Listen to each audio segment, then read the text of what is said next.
After Tyrese Haliburton hit the game winner to eliminate the Bucks from the playoffs, Haliburton's dad actually walked onto the court and started taunting Giannis, and Giannis exchanged some words with him. And then there was another altercation after that, and that was Giannis having words with Benedict Mathurin, and here's what Giannis had to say after the game about it. I don't really see you as someone that gets into it with people after the game. It looked like you were kind of standing there by the three-point line, then all of a sudden you're in the middle of kind of everything. Just what happened kind of out on the floor after the game?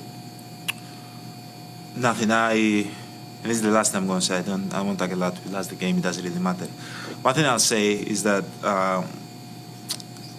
I believe like being humble in victory. That's how I am. Now there's can be a lot of people out there that are like, no, when you win the game, you gotta talk shit, and you know it's a green light for you to be disrespectful towards somebody else. I disagree. I've won the championship. They haven't.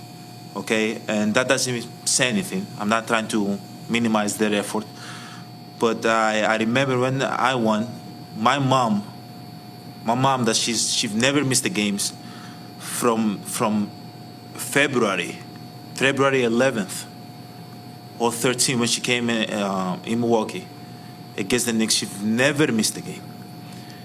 When we won the championship, I remember my mom, she was scared to cross. She was like, am I allowed to come and hug my son?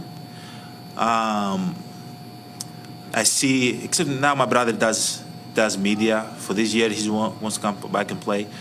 But like, except in that, you've never seen my family like see courtside. See, this is not something that we do. We don't. I try to keep my family away from the game. But losing the game, emotions run high.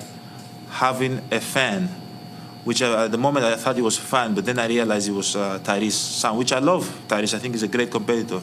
He was his dad, sorry. Coming in the floor and showing me his son a towel with his face. This is what we do. This is what we effing do. This the F we do. This. I feel like that's very, very disrespectful. You know, my dad, if you guys go and ask and learn, my dad's not with us no more. My dad used to come in the family room and he was the most respectful person ever. You know, when you come from nothing and you've worked your whole life to sell stuff in the street, and your whole life you'll be scared of the police of deporting you and sending you back to your country. You have to protect your kids with all means. You create this mentality of being humble your whole life, to not kind of disrespect anybody, not make the tension high, the emotions high, so anybody can snitch on you, say something bad about you. So when he came here, I remember I was like, Dad, why are you so humble? Why are you going to the family room? You don't even say a word. You sit in the back. Why are you like that? Don't worry about it. Don't worry. That's how I grew up. That's what I had around. So when I see other dads, which don't disrespect me, maybe if my son play basketball, I might be in the court. I might be the one on the court, and like 20 years later, you can play this interview and say, Giannis, you're contradicting yourself. But we'll see in 20 years. But I'm talking about right now how I feel.